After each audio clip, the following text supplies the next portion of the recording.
நிறைவாழ்வு AG சபை வழங்கும் morning மன்னாவிற்கு உங்களை அன்போடு வரவேற்கிறோம். கர்த்தருடைய பரிசுத்த நாமம் மகிமைப்படுவதாக. இந்த நாளில் உங்களை சந்திப்பதில் மிகுந்த சந்தோஷம். எனக்கு அன்பான தேவ பிள்ளைகளே, இன்றைக்கு கர்த்தர் நிறைய நேரம் நம்ம எடுத்த டிசிஷன்ஸ் எல்லாம் ரொம்ப பாழா போயிருக்கும்ல. நம்ம சில நேரத்தில் நம்ம வாழ்க்கையை செலக்ட் பண்ணுவோம்ல, அது கூட தப்பா போயிருக்கும் பாருங்க. நம்ம லைஃப் பார்ட்னர், நம்ம கூட வாழக்கூடிய கணவனா இருக்கலாம், மனைவியா இருக்கலாம், அது ரொம்ப கெட்டு போயிருக்கும். அல்லது நம்ம எடுத்துக்கொண்ட படிப்பு கூட அது ரொம்ப நமக்கு திருப்தியா இருக்காது. அதனால ரொம்ப வேதனையையும் கஷ்டத்தையும் அனுபவிச்சு, ஏன்டா நம்ம இதை எடுத்தோம், ஏன்டா நம்ம இப்படி பண்ணணும் அப்படிங்கிற லெவலுக்கு நம்ம செஞ்ச எல்லா காரியமும் நமக்கு எதிராக மாறி அதுவே ஒரு பெரிய வேதனையா இருக்குதா?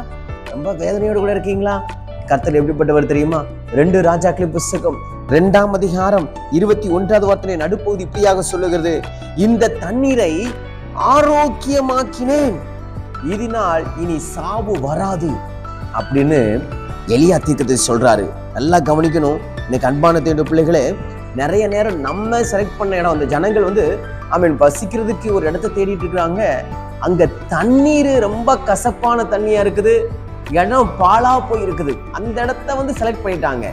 அந்த தீர்க்கதரிசி என்ன செய்யறாரு தெரியுமா? பரவாயில்ல, நீங்க செலக்ட் பண்ணிட்டீங்க, இன்னும் நீங்க தானே செலக்ட் பண்ணீங்க, நீங்க பட்டு நீங்களே அதுல துன்பத்தை அனுபவிங்க அப்படின்னு விடல. சில நேரத்தில் நம்மள பெற்றோர்கள் அப்படிதான் சொல்லுவாங்க, நீ தானே செலக்ட் பண்ண, நீ தானே முடிவெடுத்த, நீ தானே செஞ்ச, நீ தானே ஆரம்பிச்ச, நீ தானே முடிச்ச, நீ தானே பணத்தை கொடுத்த, நீ தானே இந்த காரியத்தை பேச ஆரம்பிச்ச, நீ தானே எல்லா காரியத்திலுமே இன்வால்வ்மெண்ட் ஆனன்னு சொல்லி நம்ம எடுத்த முடிவுல தவறா மாறும்போது நம்ம மேல சுமையை சுமப்பாங்கல்ல, அது ரொம்ப வேதனையா இருக்கு பாருங்க. சில பேர் ஆறுதல் படுத்தலன்னா கூட பரவாயில்ல, நம்மளை நச்சு நச்சு நச்சு நச்சுன்னு குத்துவாங்க. அதே போல அந்த தீர்க்கதரிசி குத்துலங்க. தீர்க்கதரிசி என்ன செய்தார் தெரியுமா? அந்த கெட்டுப்போன அந்த தண்ணீர்ல உப்பை போட்ட உடனே அந்த தண்ணீருடைய நிலையே மாறிடுச்சு. அதே போல கர்த்தரும் உங்களுடைய நிலையை மாற்றுவார். நிறைய பேர் பார்க்கறதுக்கு அது பால் கடிப்பான ஒரு இடமா இருந்திருக்கலாம். உங்க வாழ்க்கையை பார்க்கும்போது ஒரு பாவத்தின் சின்னமாக கூட அமைஞ்சிருக்கலாம். நீங்க எடுத்துக்கொண்ட முடிவு நிமித்தமா நீங்க கஷ்டப்படுறது, வேதனைப்படுறத குறிச்சு நிறைய பேர் சொல்லுவாங்க, உன்னாலதான் நீ இப்படி இருக்கிற, நீ எடுத்ததுனாலதான் இப்படி இருக்கிற, நீ இப்படி செஞ்சதுனாலதான் சொல்லி உங்களுக்கு ஒரு சீல் பண்ணி வச்சுக்காங்களா? அந்த சீல் இன்னைக்கு கர்த்தர் உடைக்கிறாரு. அதை உடைச்சு கர்த்தர் என்ன செய்யறாரு தெரியுமா? அதில் இருக்கக்கூடிய தீங்குகள் எல்லாம் மாற்றி மதுரமாக மாற்றுகிறார். விசுவாசிக்கிறீங்களா? எப்படி இந்த தண்ணீர் கெட்டுப்போன தண்ணீரை மதுரமா மாறினதோ, அதே போல சுவையுள்ளதா மாறினதோ உங்க வாழ்க்கை சுவையுள்ளதா மாறும். உங்க படிப்புல நீங்க ஜெயம் பெறுவீங்க, உங்க வேலையில நீங்க ஜெயம் பெறுவீங்க. எல்லாம் பாழா போயிடுச்சுன்னு நினைக்காதீங்க.